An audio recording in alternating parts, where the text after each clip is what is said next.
ಕಾರ್ಯಕ್ರಮಕ್ಕೆ ಸ್ವಾಗತ ತಮಗೆ.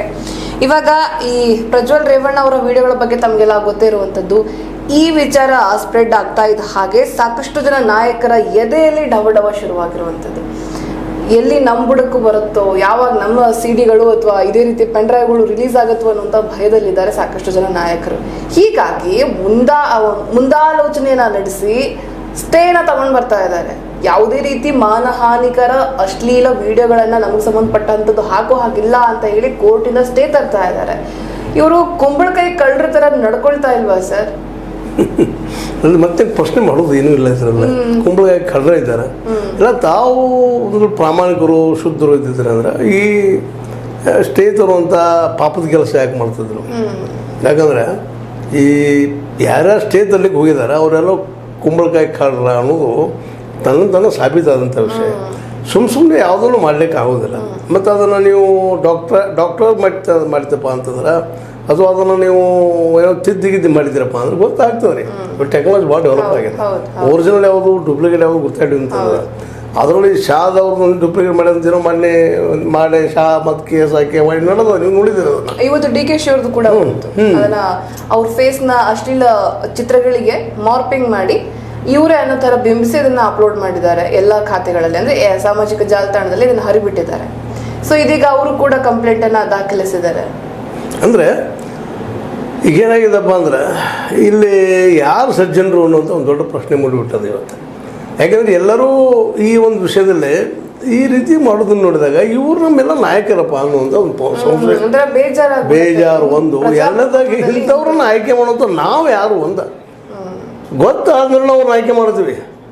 ನಾವು ಪ್ರಜೆಗಳು ಏನು ನಾವೇನು ನಮ್ಮೊಂದು ಪ್ರಶ್ನೆ ಬರ್ತದೆ ಅಲ್ಲ. ಒಬ್ಬ ಹೆಣ್ಮಗಳ ಮೇಲೆ ಎಂಥದ್ದೊಬ್ಬ ವ್ಯಕ್ತಿ ಯಾರೂ ಇರಲಿ, ನಾನು ಮಾಡಲಿ ಮತ್ತೊಬ್ಬ ಮಾಡಲಿ ಏನೋ ಮಾಡಲಿ ತಪ್ಪ ಅಪರಾಧ ಅಂಥವು ಮತ್ತು ಆರಿಸಿ ತೊಗೊಂಡು ಬರ್ತಾರಲ್ರಿ ಊಟಕ್ಕೆ. ಇದು ನಮ್ಮ ಮನಸ್ಥಿತಿ ಏನಂತೆ, ಪ್ರಜೆಗಳ ಮನಸ್ಥಿತಿ ಬಗ್ಗೆ ನನಗೆ ಆಶ್ಚರ್ಯ ಅನ್ನಿಸ್ತದೆ. ಈಗ ಇನ್ನೊಬ್ಬರು ಹೆಣ್ಮಗಳ ಮೇಲೆ ಆದಂಥ ಒಂದು ದಾಳಿಯನ್ನು ನಮಗೇನು ಸಂಬಂಧ ಇದ್ದಾಗ ನಾವು ಇವತ್ತು ನೋಡ್ತಾ ಇದ್ದೀವಲ್ಲ, ಅದನ್ನು ನಾವು ಯಾವ ಹಂತಕ್ಕೆ ಬಂದಿದ್ದೀವಿ. ಇದೇ ಪರಿಸ್ಥಿತಿ ನಮ್ಮ ಹೆಣ್ಮಕ್ಳ ಮೇಲೆ, ನಮ್ಮ ಮಕ್ಕಳ ಮೇಲೆ, ನಮ್ಮ ಅಕ್ಕ ಮೇಲೆ ಆಗಿದ್ದರೆ ನಾವೇನು ಮಾಡ್ತಿದ್ದೀವಿ ಅನ್ನೋದು ಕಾಮನ್ ಸೆನ್ಸ್ ಆದರೂ ಈ ಪ್ರಜೆಗಳಿಗೆ ಬೇಕೋ ಬೇಡ ಅಂತ. ನಾನು ಅವ್ರನ್ನ ಟೀಕಾ ಮಾಡ್ತಾ ಇಲ್ಲ. ನಾವು ಇವ್ರು ಟೀಕಾ ಮಾಡಬೇಕಾಗಿದ್ದು ಈ ಪ್ರಜೆಗಳನ್ನು ಹೋಟ್ ಹಾಕುವಂಥ ಜನರನ್ನ.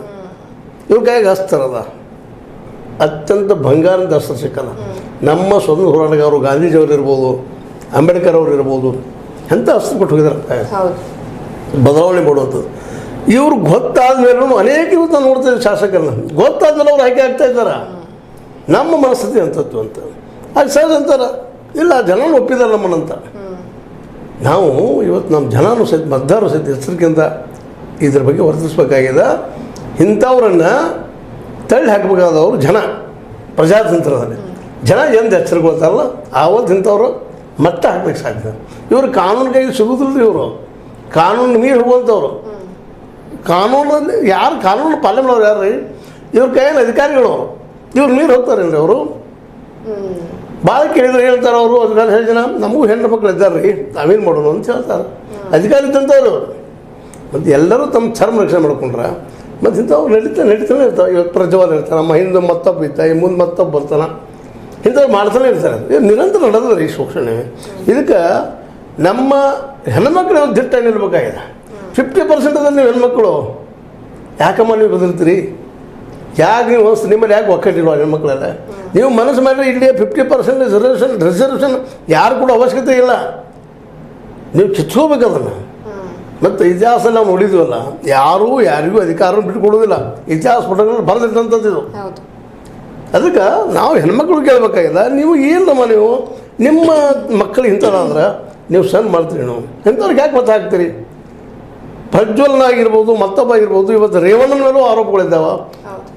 ಅಂತ ಇನ್ನೂ ಅನೇಕ ಹಿಂದೆ ಬಂದು ಹೋಗಿದ್ದಾರೆ. ಇವ್ರಿಗೆ ಯಾಕೆ ಮತ ಹಾಕ್ತೀರಿ? ಅವತ್ತು ನೋಡ್ರಿ, ಒಂದು ಹಿಂದೆ ಘಟನೆ ಆದಾಗ ಡಾಕ್ಟರ್ ಕೆ ಸುಧಾಕರ್ ಅವರು ಅಡ್ವಾನ್ಸ್ ಹೋಗಿ ಸ್ಟೇಜ್ ತುಂಬಿದ್ರು. ಹಿಂದಿನ ಘಟನೆ ಆದಾಗ ಸಾಕಷ್ಟು ಜನ, ಅವರಷ್ಟೇ ಅಲ್ಲ, ತುಂಬಾ ಜನ, ಸುಮಾರು 16ರಿಂದ 17 ಜನ ಶಾಸಕರು ಇಂಥವ್ರನ್ನ ಮತ್ತೆ ನಾವು ಆರಿಸ್ತಿರ್ತೀವಲ್ಲ. ನಮಗೇನು ಅನ್ಬೇಕಿರ್ತಕ್ಕಂಥ ಕೋರ್ಟು ಕಾನೂನು ಇಲ್ಲಿ ಏನೂ ನಡೀತಾ ಇಲ್ಲ. ಯಾಕೆಂದರೆ ಕೋರ್ಟ್ ಒಂದು ಹೊತ್ತು ಏನೋ ಒಂದು ಭಾಳ ದೊಡ್ಡ ಪ್ರಕರಣ ಇದ್ದಾಗ ಎಲ್ಲೋ ಒಂದು ಕಡೆ ಪ್ರಾಮಾಣಿಕವಾದಂಥ ನಿರ್ಧಾರ ಬರ್ಬೋದು. ಸಾಮಾನ್ಯವಾಗಿ ಕೋರ್ಟ್ಗಳು ಸಹಿತ ಇವತ್ತು ಒಂದು ನ್ಯಾಯಯುತವಾಗಿ ನಡ್ಕೊಳ್ತಾ ಇದ್ದಾವ ಅನ್ನೋ ಸಂಶಯ ಮಾಡುವಂಥವು. ಇವಾಗ ಈ ಪ್ರಜ್ವಲ್ ರೇವಣ್ಣ ಅವರ ಒಂದು ಕೇಸನ್ನು ತೆಗೆದುಕೊಳ್ಳೋ ಹಾಕಿದ್ರೆ ಸುಮಾರು 2876 ಮಹಿಳೆಯರಿದ್ರು ಶೋಷಣೆಗೆ ಒಳಗಾದಂಥವ್ರು. 10,000 ಇನ್ನು 10,000ವರೆಗೂ ಇದಾವೆ ಅಂತ ಹೇಳ್ತಾರೆ. ಆದರೆ ಈ ಪೆನ್ ಡ್ರೈವ್ ಅಲ್ಲಿ ಕಂಡು ಬಂದಂಥವ್ರು ಅಷ್ಟು ಜನ ಅಂತ ಹೇಳಿ, ಇಷ್ಟು ದೊಡ್ಡ ಕೇಸನ್ನ ಕೋರ್ಟ್ ಸೀರಿಯಸ್ ಆಗಿ ಪರಿಗಣಿಸುತ್ತಾ ಸರ್? ಇದು ಚಿಕ್ಕ ಕೇಸ್ ಅಂತೂ ಅಲ್ವೇ ಅಲ್ಲ ಖಂಡಿತವಾಗ್ಲೂ. ನೋಡ್ರಿ, ಕೋರ್ಟು ಇದನ್ನು ಪರಿಗಣಿಸಲೇಬೇಕು, ಮಾಡಿದವ್ರು ಶಿಕ್ಷೆ ಆಗಲೇಬೇಕು. ಅದು ಸತ್ಯ ಇದ್ರೆ, ಸತ್ಯ ಇಲ್ದಿದ್ರೆ ಮಾತು ಬೇರೆ.